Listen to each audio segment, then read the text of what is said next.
Morning. शेर के बच्चे की चिंता। एक दिन मनुष्य की देखा देखी शेर के एक बढ़ते बच्चे को भी इंफीरियोरिटी पकड़ ली। दरअसल बात यह हुई कि शेर के इस शांत बच्चे की बार बार तुलना उसके हम उम्र खूंखार शेर के बच्चों से होने लगी। इससे उसे लगने लगा कि वाकई वह शिकार वगैरह करने में काफी कमजोर है।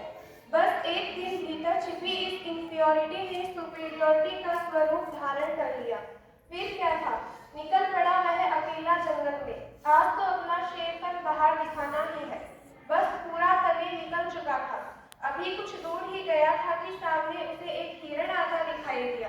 उसने दहाड़ कर उससे कहा, रुक जा और बता मैं कौन हूँ। हिरण सकपका गया। शेर और हिरण से सवाल पूछे। जंगल के इतिहास में यह किसी हिरण के लिए नया अनुभव था।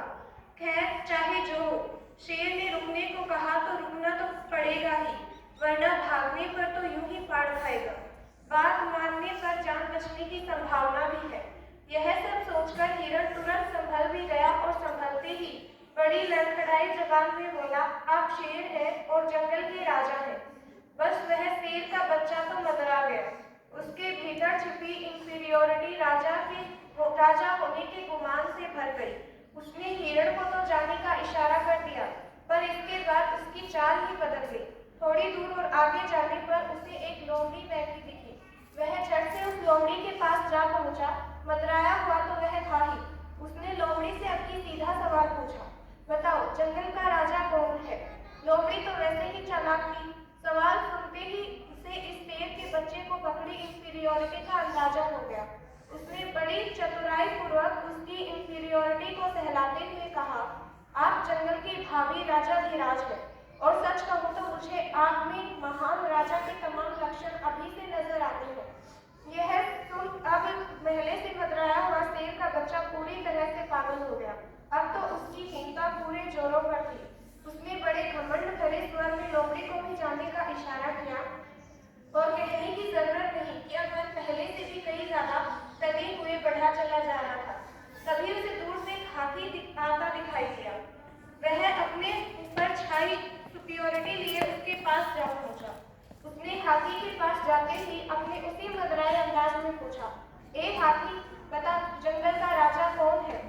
अब हाथी तो हाथी होता है। उसने उसे खास तवज्जो नहीं दी। शेर के बच्चे ने एक दो बार फिर पूछा, पर हाथी की ओर से कोई प्रत्युत्तर नहीं मिला। इससे उसका नशा हिरण तो हुआ, परंतु अपना वट बनाए रखने हेतु अंत में उसने हाथी के कान तक उछलते हुए पूछा, बताओ जंगल का राजा कौन है।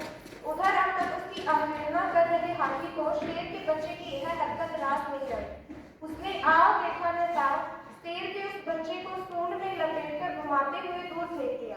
बेचारे को काफी चोटें आई, फिर भी वह बड़ी हिम्मत कर उठा और घसीटते घसीटते हाथी के पास आया और फिर दो पांव पर खड़े होकर मिमियाई आवाज में बोला, हाथी भाई, नहीं मालूम था तो मना कर देते, पर इसमें इतना गुस्सा करने की क्या बात थी। साथ कुदरत की लीला ही कुछ ऐसी है कि यहाँ हर मनुष्य महत्वपूर्ण भी है या एडजेक्टिव भी। अतः इसे दूसरे से प्रभावित होकर या दूसरे के दबाव में आकर कुछ और बनने की कोशिश कभी नहीं करनी चाहिए। Thank you.